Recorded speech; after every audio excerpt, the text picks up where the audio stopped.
C'est à l'étude, là, on n'a pas encore reçu la proposition de projet, le projet, vous avez été désigné. Ah oui, donc, voilà. Proposition qui était faite. On attend. Et puis alors, le 722, 723, 52, honoraire réfectoire plus préau, école de Neuchâteau. Oui. Il y avait 35 000, on diminue 30 000, il reste 5 000, c'est pas terminé ce truc. Non, c'est pas terminé. Qu'est-ce qu'il y a encore? De trio, de l'école maternelle, je sais pas. Ah oui, c'est pas encore ça. Oui. Et c'est prévu alors pour l'année prochaine, ça? Oui. Page 16 sur 18, article 767/742-53-2018, achat de matériel informatique pour la bibliothèque. Il est prévu 409,65 € en plus. Qu'est-il prévu exactement de manière globale? Un ordinateur portable, oui, on l'a attribué, je n'ai pas assez crédit. Ah oui, c'est dans le marché global. Oui, c'est les 2 PC qu'on vient d'acquérir. Et la mise d'Internet de la bibliothèque? C'est toujours aussi... Je vous promets, pour l'année prochaine, on doit relancer le marché, mais c'est un gros marché. Donc j'ai vu avec ma collègue et début de l'année prochaine. Ça reprend la téléphonie? Oui, on reprend tout. Hein, l'Internet, la téléphonie mobile et la téléphonie fixe. On fait un marché global avec l'ensemble. Donc voilà. Mais ça sera en route. Alors, même page, 764, 741, 98, achat et placement de mobilier pour parcours Vita. Donc c'est ça? là, une partie du budget est utilisée pour la zone de street workout au niveau de la maison des jeunes. Alors l'autre partie du parcours Vita, proprement parler, vous pouvez le faire entre Mortrou et Feneur le long de la ligne du tram, mais étant donné que le tunnel n'est pas encore terminé, on se dit qu'on va attendre l'année prochaine avant de travailler sur ce projet. Oui, d'accord, mais c'est parce que je voyais qu'il y avait un budget utilisé, je me dis, mais... Mais on était dans le même budget. Oui, c'est là, ça. Oui, mais après, c'est pas tout à fait la même chose. Oui, donc maintenant je passe dans le programme d'investissement. Où en sommes-nous dans les dossiers 2014-0029 et 2016-0015 relatifs à la salle de Moulinier?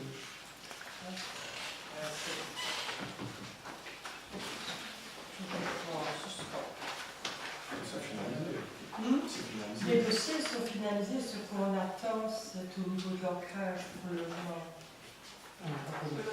Et tant qu'on commence par le logement, on commence par la salle, parce que c'est un seul dossier.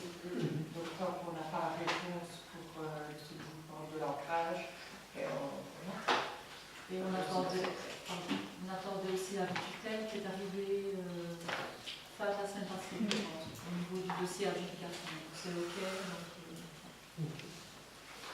Alors, dernière remarque en ce qui me concerne, les radars préventifs, quand les radars manquants diront-nous, où seront-ils placés? Donc ils ont commencé à être placés.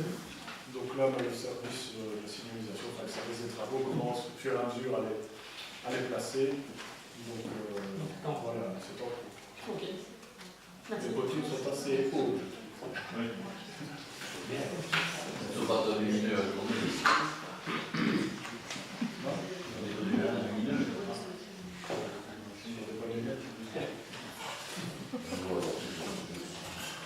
Non mais c'est vrai, il détecte alors que parce que au niveau doucement, c'est le marché, c'est un marché d'apprentissage, je pense. C'est la dernière qui va acheter à peu près. les Chinois. C'est un métal. Moi, il n'y a pas la Ton avis, il y a un peu un ophtalmologue.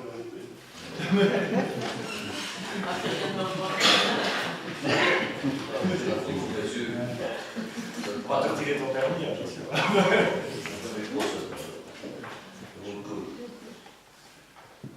Y a-t-il d'autres questions?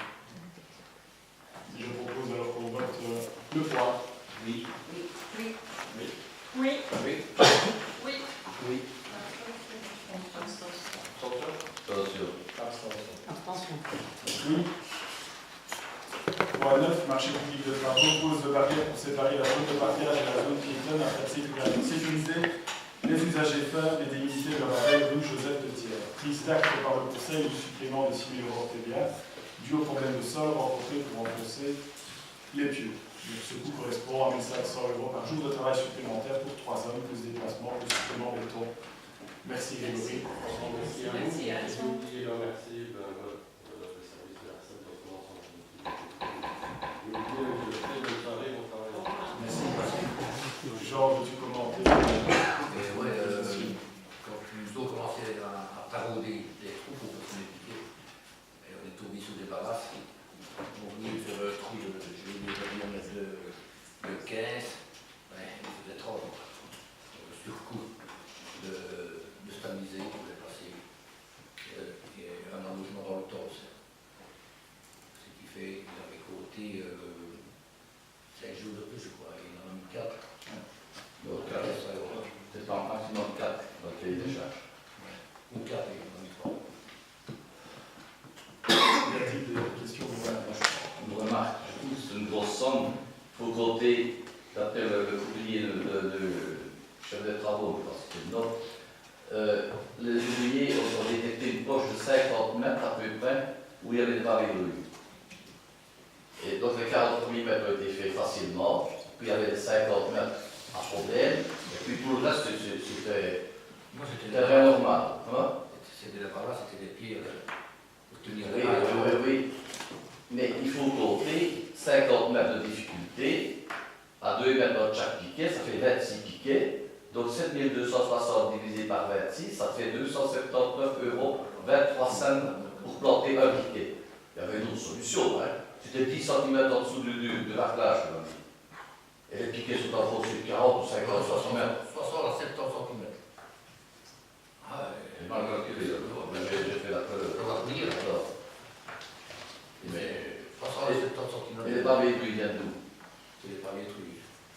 On ne sait C'est pas. pas remblé, je sais pas. Mais je sais bien, ça vient du filet d'eau. J'ai trouvé des voisins, on m'a renseigné pourquoi il y avait des pavés de rue. Je pensais aussi, j'avais fait un passage avoir du temps du chemin de fer, mais la société qui a travaillé pour la IDE, ben, ils ont enlevé le filet d'eau qui est en pavé de rue. C'est pas ça. Ben, il y avait un tas contre le mur. Ils en ont mis au gars en C'était de face. l'autre côté. C'était de l'autre côté de la route.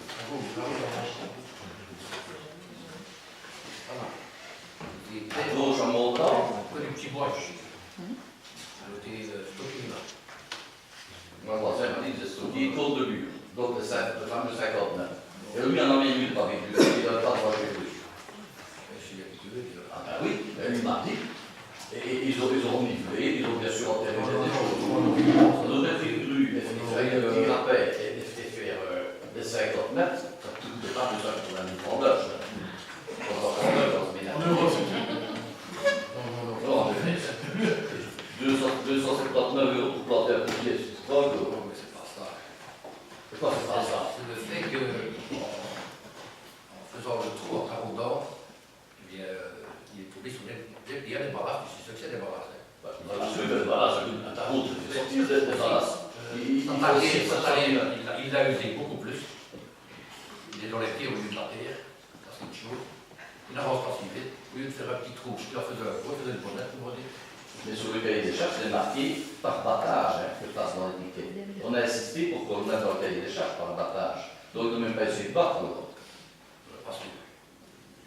Si on va essayer. Je ne pas sûr. Dans le cahier des charges, c'est par battage. Et le prix. Oui, si ça avait été de la terre. C'est pas de la terre. Révision de prix. Il n'y a pas de révision de prix pour le marché. Ça veut dire ça. C'est un prix forfaitaire, hein. Mais oui, mais comme toutes les entreprises, si tu ne comptais pas sur tes entreprises, laisser le travail, là, tu n'en pas. Qu'est-ce qu'on aurait fait? On aurait dû faire tout nous-mêmes. On n'est pas équipés pour le faire. Voilà. Il n'y a pas Tout le monde est tout le monde autour du but, les entreprises, on n'est pas, on est sous. Allez, ok. laisser aller, hein. C'est une grosse dépense. Ça revient à 42 € par an. Parce qu'il faut faire un trou, ça même taillé avec la chenille. Tout le monde savait qu'il y avait du ballast. Ah oui, Tout le monde le savait, c'est quand même une surprise pour l'entrepreneur. Après, c'est toujours facile de le dire. Comment après? Mais C'est après 100 ans qu'il y a du ballast, tout le monde le sait. Il n'y a pas une seule personne de la haine qui ne sache pas que c'était la ligne du tram. Donc l'entrepreneur ne pouvait pas l'ignorer et il devait remettre son prix en fonction de ça. Enfin, je crois qu'il a payé parce que c'était payé rapidement. Mais il me plaisait de le dire parce que je suis un avare. Pour les gens, alors quelle souris, ça va. Mais tu peux aller t'appuyer cause, ça tient. S'il vous plaît. Tu peux aller t'appuyer cause, ça tient. On va jouer, on va bien. C'est bon, on va faire là, hein. Ok. On prend acte de cette dépense supplémentaire. On va dire inutile, mais. Donc, point 10, déclassement d'un véhicule du service des travaux, principe de vente. Donc, le véhicule est un tracteur de 17 ans. Sa valeur d'achat était en euros, excuse-moi Francis, de 76 967 €. Et la remise en conformité est estimée à plus ou moins 10 000 €. Donc voilà, ici on propose de déclasser le véhicule et de le vendre à plus offrant. Donc avec publicité bien entendu. Jean Lyon, si vous voulez ajouter quelque chose. Quand tu dis l'âge du tracteur et de la machine, tu as tout dit. Donc ça veut dire que la machine a beaucoup de jeu. Le tracteur va avoir ses vitesses cassées. Le tableau de bord a pris feu. Et puis c'est un tracteur qui faut totalement démonter, pièce par pièce, pour celui qui veut racheter ça. Donc je crois que c'est le bon choix de s'en débarrasser. Si on veut refaire du bon travail, il nous faudra du bon matériel. Donc, comme j'ai pu comprendre tout à l'heure, la commune loue actuellement un tracteur, c'est récent. Non, on a loué vraiment une petite période et puis après on a fait un contrat, donc un marché avec une entreprise qui a fait les accoupements. On a fait l'appel d'offres et... Et maintenant, il est prévu d'acheter un tracteur? Pas spécialement, c'était à la réflexion, mais c'est vrai que ça s'est très bien passé avec l'entreprise qui a tondu les accoupements. Et c'est vrai qu'on fait le calcul du coût d'un tracteur et la machine 3 semaines sur 10 ans sans compter l'entretien. Par rapport à ce que nous, on en fait, il y aurait peut-être tout intérêt à continuer avec le marché, avec une entreprise privée, comme on le fait pour le déneigement. Voilà, c'est à la réflexion, mais c'est vrai qu'on s'oriente peut-être l'année prochaine vers ça. Ce tracteur-là ne servait que à ça, contre l'accoupement. Essentiellement. Et vous la deuxième. Et oui, c'est en deuxième. Voilà pourquoi la boîte de vitesse. Et on avait un spécialiste dessus. On avait un spécialiste dessus, c'était pas n'importe qui. C'est pas plus que la deuxième, plutôt. Non, ce que j'en veux dire, il ne faut pas mettre ça dans les mains de n'importe qui. C'est un matériel quand même très dangereux à utiliser pour une personne qualifiée. On en a une, c'est vrai, on a une personne. On en a peut-être une deuxième, mais tout le monde, on ne peut pas mettre cette machine-là dans les mains de tout le monde. Voilà, j'espère avoir répondu. Oui, très bien, merci. Y a-t-il d'autres questions? Je propose qu'on vote le point. Oui. Oui. Oui. Oui. Oui. Oui. Oui. Oui. Oui. Oui. Oui. Oui. Voilà, 11, enseignement communal primaire, création de cadres temporaires. Cours de seconde langue et classe de neige, donc je vais dire, classe de neige, pardon. Je vais vous dire comme chaque année. Y a-t-il des questions? Je propose qu'on vote le point. Oui. Oui. Oui. Oui. Oui. Oui. Oui. Oui. Oui. Oui. Oui. Oui. Oui. Point 12, donc l'affiliation à l'SBL Crécy pour 2019, donc c'est dans le cadre du soutien à la mise en place du Conseil des enfants, donc l'affiliation est de 300 €, donc on propose au Conseil de poursuivre en collaboration avec l'SBL Crécy. Y a-t-il des questions de la marque? Je propose qu'on vote le point. Oui. Oui. Oui. Oui. Oui. Oui. Oui. Oui. Oui. Oui. Oui. Oui. Oui. Point 13, arrêté du gouvernement wallon du 5 du 3 2008 relatif à la gestion des déchets issus de l'activité usuelle de ménage et à la couverture des coûts afférents, donc vous pouvez l'éviter. Donc il y a 4 points. 1, c'est arrêter, on demande au Conseil d'arrêter le coût de couverture de 104%, donc on se situe bien entre 95 et 110%, comme souhaité par l'arrêté du gouvernement wallon. Point B, arrêter le règlement taxe pour 2019, donc il n'y a aucun changement qui est proposé. Point 3, arrêter la redevance communale sur les sacs poubelles, donc aucun changement non plus par rapport à cette année. Et dernier point, arrêter l'ordonnance de police administrative générale concernant la collecte des déchets. Y a-t-il des questions? Oui. Nous proposons qu'un condensé de ce règlement soit mis à disposition de la population afin que celle-ci soit mise au courant facilement de ses droits et obligations en la matière, le rappel des heures, que peut-on jeter, quand, etc. Ça peut faire l'objet d'un article dans le bulletin communal. Oui, sur le site internet. C'est vrai que ça fait du bien de le rappeler, surtout quand on sort les sacs. C'est le principal.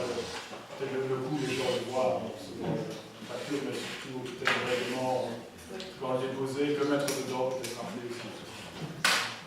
Si on est d'accord de se diriger vers ça. Je propose qu'on vote. Est-ce qu'on peut voter les 4 points en une fois ou est-ce que vous avez des remarques précises sur un point? Donc, je propose qu'on vote les 4 points. Oui. Oui. Oui. Oui. Oui. Oui. Oui. Oui. Oui. Oui. Oui.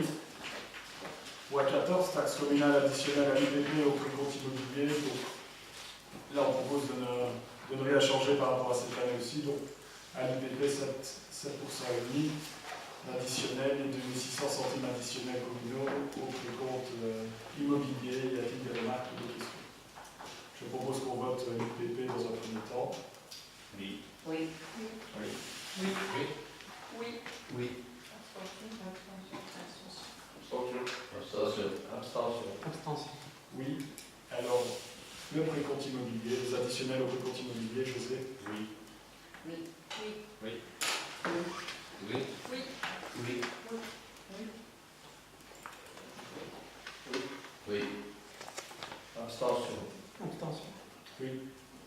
Donc, le point 15, caution sur les actes et permis requis par le Code du développement territorial, COIDT, exercice 2019. Donc là, on propose de continuer. On discute aussi avec notre service de l'urbanisme, mais ça fonctionne assez bien. Donc, on propose aussi de maintenir ce règlement.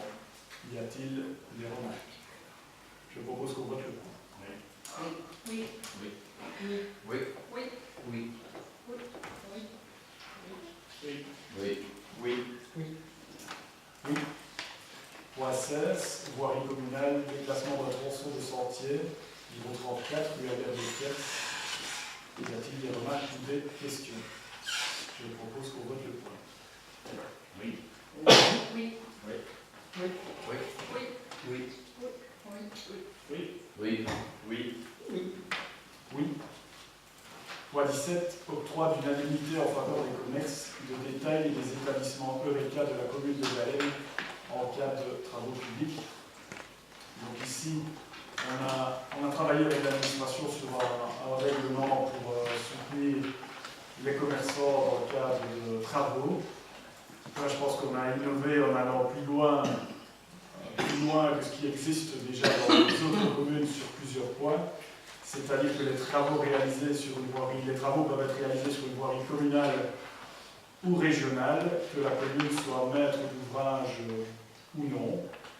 Donc au niveau de la durée du chantier, on propose une durée minimum de 20 jours ouvrables pour que le règlement soit d'application, pour ne pas non plus qu'on tombe sur chaque petit travaux avec une lourdeur administrative aussi pour ce type de dédommagement. Donc là, on s'est basé sur un règlement existant dans une autre commune pour la durée. Donc on propose 25 € par jour d'ouverture du commerce, donc un maximum de 6 jours ouvrables par semaine et un montant maximum de 1500 € par an, qui peut être bien entendu revu chaque année au moment du vote du budget. C'est basé aussi sur les moyens financiers que nous possédions cette année, donc ça peut être, ici c'est pour les 2 mois qui viennent, donc on est bien conscient que 25 € par jour, ça qui fait vivre un commerce, mais je pense que ça peut les aider quand même et les soutenir. Ça fait partie d'autres mesures, donc 25 € par jour, pas sur 20 jours, c'est 500 €, mais les commerces peuvent travailler 24 jours, ou 25 jours même, vu qu'il y a 6 jours ouvrables, donc on trouvera une moyenne de 500 € par mois quand même par commerce concerné. Donc la proposition qui est faite également, donc là on va également plus loin de ce qui se fait dans d'autres règlements, quelques autres règlements qui existent dans les communes, il y en a pas beaucoup. Donc c'est la zone des commerces, les commerces qui peuvent bénéficier de ces travaux doivent se déterminer dans une zone précise, mais pas uniquement dans la zone des travaux. Donc la rue où se situe le commerce de détail ou l'établissement Eureka est fermé à la circulation de transit dans un ou dans les deux sens. Donc on peut situer hors du périmètre des travaux. Je prends l'exemple de 3 commerces d'Allègement, donc la boulangerie rue Henri Francotte, le café Troupéquet ou le salon de coiffure en face. Donc ils sont hors de la zone des travaux, mais il y a quand même un impact direct sur eux aussi. Donc avec ce poids-là, on les incorpore par exemple dans ce règlement. Donc voilà, on voit la proposition qui est faite concernant cette indemnité. Y a-t-il des remarques ou des questions? Oui. Donc le point fondamental de la proposition du collège, c'est le suivant. La dite indemnité, donc je donne lecture de ce qui est dans la proposition. La dite indemnité s'établit sur base d'un montant forfaitaire journalier de 25 € par jour d'ouverture du commerce de détail ou de l'établissement Eureka de la commune de Tallinn pendant la durée du chantier, et ce dans les limites suivantes, avec un maximum de 6 jours d'ouverture par semaine et pour un montant maximum de 2 500 € par année civile. Bon. Alors, le montant de cette proposition est le même pour toutes les activités impactées, mais il n'est justifié par aucune donnée concrète, telle que par exemple un rapport du ministère des Finances indiquant la fourchette de revenus dans laquelle se situent les activités en question à Dallène. Nous pensons donc que l'indemnité proposée à notre approbation doit être considérée comme un minimum forfaitaire qui dispense le demandeur d'établir un dossier justificatif. Ce qui en soi n'est pas mal du tout. Mais il est évident qu'il pourrait se faire qu'une activité impactée subisse une perte supérieure à ce montant forfaitaire. En toute justice, un tel demandeur va pouvoir être indemnisé à sa perte réelle. C'est pourquoi nous proposons l'amendement suivant. Au cas où le demandeur pense que l'indemnité forfaitaire est insuffisante, il peut demander une indemnité égale à la différence entre la moyenne pour les années 2016 et 2017 du résultat net mentionné au cadre profit des professions libérales de son avertissement extrait drôle, et donc le même résultat net pour chacune des années civiles au cours desquelles les travaux ont impacté l'activité en question. Donc, à titre d'exemple, on a réfléchi à tout ça, on s'est renseigné au niveau du Nord des communes wallonnes. Donc, la région wallonne travaille à l'heure actuelle également sur un projet, donc, un décret à ce niveau-là. Donc, ils partaient sur, ils essayaient aussi une analyse un peu comme vous de voir la perte réelle de chaque commerce. Donc, les échos qu'on en a, c'est qu'il faut un peu demi-tour là-dessus, tellement que ça complexifie la donne au niveau d'un commerce à l'autre. Je pense qu'ici c'est une mesure applicable facilement. On demande au commerce une série de documents pour pouvoir recevoir l'indemnité, mais on ne va pas non plus dans des détails plus profonds. On se base aussi sur la réglementation à ce niveau-là qui est faite au niveau de la ville de Liège, qui a été étudiée aussi par des juristes au niveau de la ville de Liège, mais conseillés par l'Union des communes wallonnes. Puis bien entendu, il y a des commerces qui vont avoir un chiffre d'affaires de 20 ou 30 000 €. On est conscient que 500 € pour eux, ce n'est pas suffisant.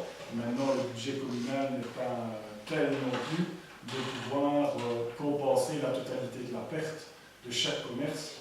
Surtout, comme je l'ai dit, qu'on essaye d'élargir la zone, ce qui est assez unique, et on essaye d'élargir la zone et vraiment de pouvoir offrir quelque chose qui ne met pas à mal le budget de la commune non plus. Donc voilà, si on prend en considération uniquement la perte du commerce, on peut arriver à 2 000 à 3 000 euros, voire 4 000 euros par commerce par mois. Une commune comme la nôtre ne saurait pas financer ça, donc on préfère par d'autres moyens soutenir les commerçants, que ce soit par la communication, la mise en place de déviations propices. Donc là, dans le soutien aux commerçants, dans l'information, dans les déviations mises en place, on approche déjà des 50 000 euros au niveau d'investissement communal ici à Dahlem. Donc voilà, vous avez noté le budget, on a un boni de 12 000 euros. On ne saurait pas s'engager à financer à long terme des moyens de 100 ou 200 000 euros. Voilà, ça c'est la réponse que je vous fournis. Je préfère être honnête, que ce soit vis-à-vis de vous, vis-à-vis des commerçants, que de leur promettre des montants qu'on ne saura pas leur donner ou qui dureront vraiment un moment très limité. Oui, vis-à-vis du citoyen aussi. Vis-à-vis du citoyen, c'est son argent aussi. La taxe non plus, on voit bien le budget communal, on ne pourra pas non plus augmenter l'IPP pour venir.